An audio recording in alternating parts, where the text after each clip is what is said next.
Sebuah film yang diangkat dari novel bestseller karya D. Apa yang orang bilang realistis, belum tentu sama apa yang kita pikirin. Ujung-ujungnya kita juga tahu kok, mana yang diri kita sebenarnya, mana yang kita bukan diri kita, dan kita juga tahu apa yang kita pengen jalanin. Oke, cheers! Pura-pura ninja! Perahu kertas mengingatkanku. Latihan sirkus. Kita cabut buru-buru ya. Ntar kalau kelamaan di sini kita diajakin ngelipet kertas tuh. Hari ini aku bermimpi. Aku bermimpi menuliskan buku dongeng pertamaku. Sejak kamu membuatkanku gambar-gambar ini, aku merasa mimpiku semakin dekat. Karena bersama kamu, aku tidak takut lagi jadi pemimpi. Kisah tentang kejujuran hati, keterbukaan perasaan, tapi terhalang oleh perasaan yang lain.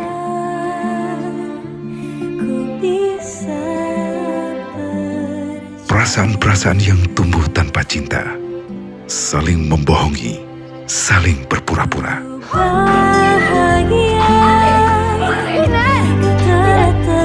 I'm just trying to help you. Dibintangi oleh Maudy Ayunda sebagai Kugi, Adipati sebagai Kinan, Reza Rahadian sebagai Remi, Elizia Mulahela sebagai Luhdi, Kimberly Ryder sebagai Wanda. Sebuah kisah tentang hati, cinta, kejujuran atas perasaan-perasaan sendiri. Perahu Kertas disutradarai oleh Hanung Bramantyo. Siap berlayar di Lebaran 2012. Assalamualaikum warahmatullahi wabarakatuh. Nama saya Panji Gibrang Hatami dari kelas 11 IPS 2. Saya akan mengulas film Perahu Kertas pertama. Film ini disutradarai oleh Hanung Bramantyo. Dan prosedurnya adalah Ken Parwes Servia dan Putut Widijanoko. Penulis naskah itu adalah Lewi atau D. Lestari. Perahu Kertas adalah film yang mengisahkan dua itu Kagi dan Kenan. Kagi adalah seorang gadis yang periang, rambai, dan percaya bahwa dia adalah agen dari Dewa Neptunus. Kagi memiliki kebiasaan yang aneh, yaitu selalu menghanyutkan perahu kertas ke air. Ia memiliki pandangan yang tidak seperti manusia biasanya. Ia cenderung seperti filosofis. Sementara Kenan adalah seorang pelukis yang berbakat, namun oleh orang tuanya dipaksa untuk kuliah di Fakultas Ekonomi. Kenan menjadi geng yang selalu kompak. Salah satunya Kagi jatuh cinta dengan Kugi. Dengan berbagai konflik, persahabatan mereka pecah. Karena Kenan merasa gundah gulana, ia akhirnya pergi ke rumah Pak Wayonan dan menuangkan kegelisahannya lewat lukisan. Di sana ada Luhde, keponakan Pak Wayan, yang berhasil mengembalikan semangat Kenan kembali.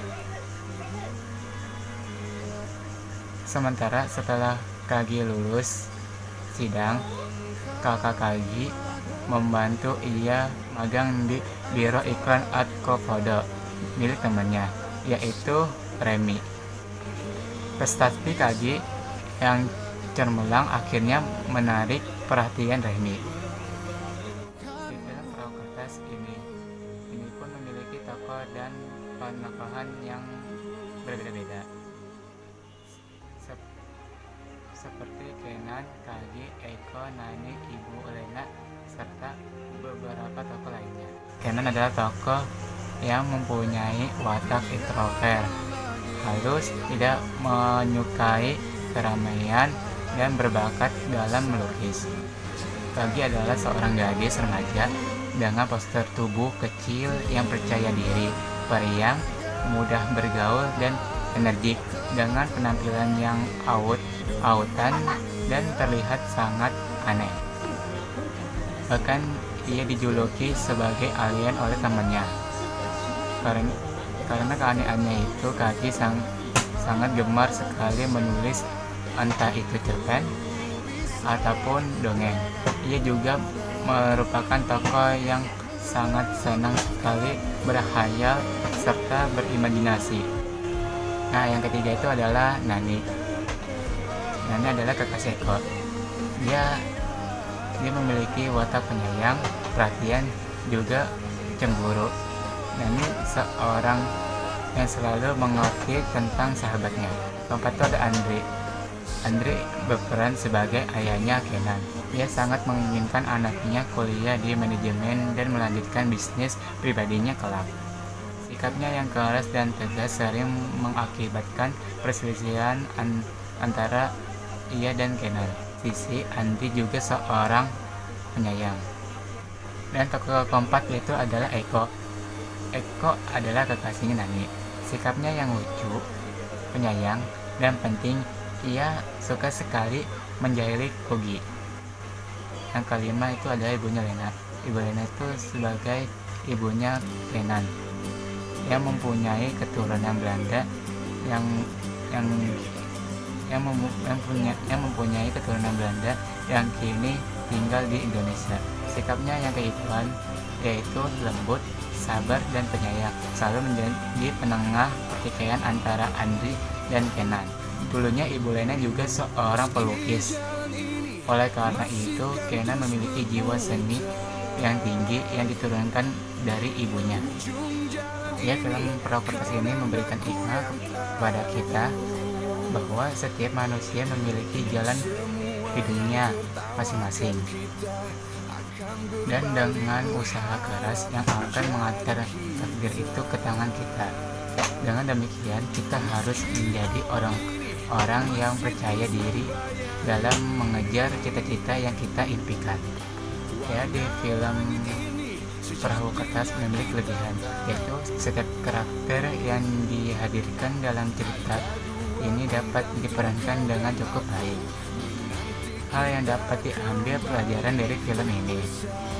Dan film ini menarik karena mengangkat tema yang banyak digemari oleh masyarakat, yaitu tema persahabatan. Dan kekurangan di film Perahu Kertas ini yaitu film ini terbagi menjadi beberapa season, di mana film pertama ini belum akhir dari cerita sehingga penonton harus menunggu film berikutnya untuk rilis. Yang kedua, konflik yang disajikan terlalu kompleks sehingga memecahkan konsentrasi dan perhatian penonton. Yang ketiga itu endingnya, yaitu ending cerita ini kurang jelas, membuat penonton bingung dan menimbulkan rasa penasaran.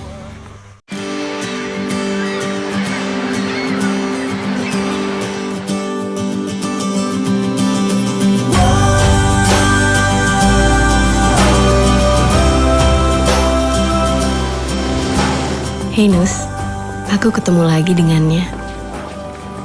Aku tidak tahu akan berakhir seperti apa. Meski jalan ini masih kan terus berputar, ujung jalan ini kau dan aku yang... Jangan repotin. Tony ini jago ngopak barang. Monas lu masukin situ bisa, udah lu tenang aja udah. Manfaatin kita berdua sepuas-puasnya. Nah, ntar kalau kita honeymoon ke Ubud, siap-siap deh kamu sama Luda direpotin. Nah, itu dia maksudnya. Kalau kira gratis nih enggak. Kertas mengingatkanku. Ini harta karunku, duniaku. Aku mau berbagi duniaku sama kamu. Cari-cari tambatan hati, kau sahabatku. Saya nggak mau kamu jadi Kugi. Dan hati saya sudah memilih. Saya cuma butuh kamu.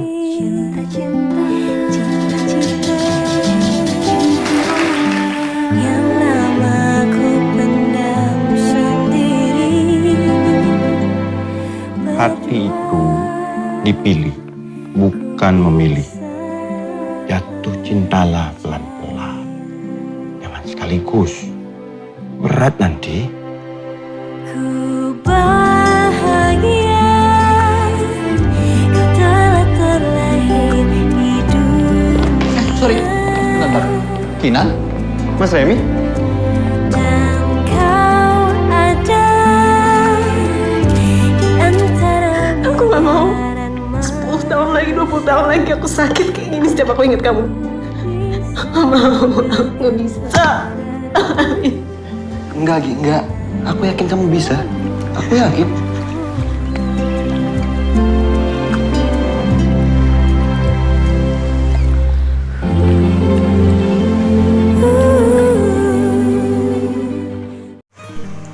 Ya, setelah film pertamanya diakhiri dengan ending yang membuat kita penasaran, maka film keduanya ini langsung melanjutkan momen tersebut, yaitu sekitaran jeda 4 bulan film Kertas 2 dirilis. Film keduanya ini yaitu setelah beberapa lama tidak bertemu, Kogi dan Kenan akhirnya kembali berjumpa di pesta pernikahan Eko dan Nani.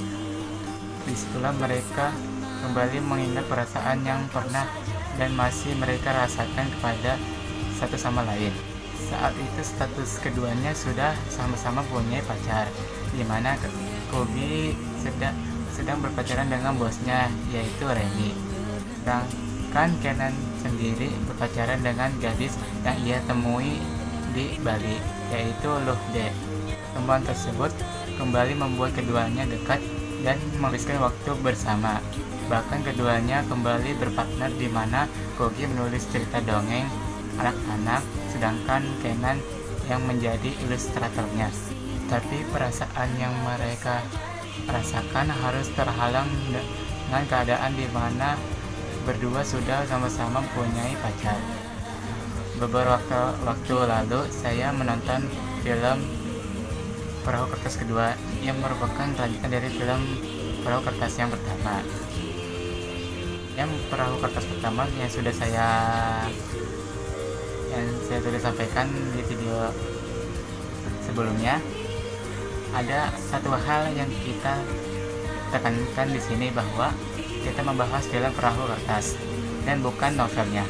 Film Perahu Kertas sebelumnya yang lebih berfokus pada perkenalan, kini film Perahu Kertas kedua ini lebih berfokus pada cinta segi 4 antara Kogi, Kenan, Remi, dan Luhde.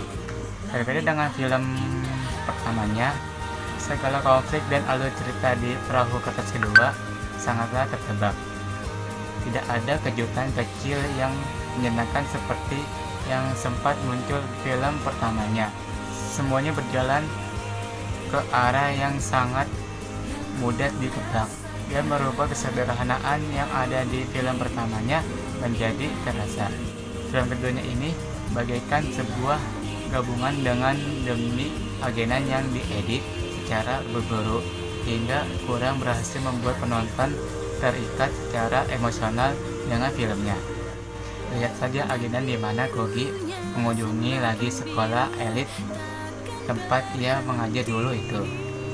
Seharusnya menjadi agenan yang begitu emosional dan berpotensi menguras air mata penonton. Ya sudahlah, agenan asal tempel yang dimasukkan dalam film atas nama keharusan, karena agenan itu menjadi salah satu agenan penting di novelnya. Hal yang sama terasa di beberapa agenan lain yang menjadikan beberapa momen kurang jelas kualitas dan menghubungannya dengan adegan-adegan berikutnya. Untungnya film ini masih setia memperlihatkan sinematografi yang cukup indah, walaupun keindahannya tetap terasa menurun dibanding dengan film pertama. Gambar-gambar yang masih lumayan indah dan romantis. Sayang tetap saja keindahan itu tidak sevariatif film yang pertamanya. Musik-musik sederhana yang romantis juga masih terdengar indah di sini. Hanya saja karena sudah pernah menjumpai hal itu film pertamanya, kesan yang muncul tidak lagi sewah itu. Tapi secara keseluruhan perahu kertas kedua ini tidaklah buruk dan masih cukup enak dinikmati, meski jelas tidak sememorable film pertamanya. Ada beberapa adegan yang mengena, meski sebenarnya masih sangat bisa dimaksimalkan lagi. Ending ceritanya sendiri terkesan terburu-buru dan pemecahan konfliknya sangat klise. Terasa tiba-tiba saya sudah dibawa di akhir ending ceritanya.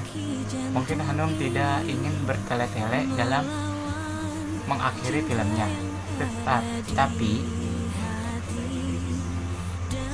tapi bagi saya tetap terasa terburu-buru. Untungnya scan terakhir itu ditampilkan dengan cukup indah dan diiringi baris dialog yang menyentuh hati sederhana, dan tentu diiringi lagu perahu kertas yang keren itu. Andaikan film keduanya ini dirilis tidak secepat ini, mungkin Hanum masih punya kesempatan memperbaiki beberapa kekurangan tersebut. Tapi overall duologi perahu kertas adalah sebuah suguhan yang cukup memuaskan bagi para pencari tontonan drama romantis yang ringan tapi berkualitas. Ya, sekian dari saya yang mengulas film perahu kertas pertama dan menilai perbedaan di perahu kertas pertama dan perahu kertas kedua. Sekian dari saya.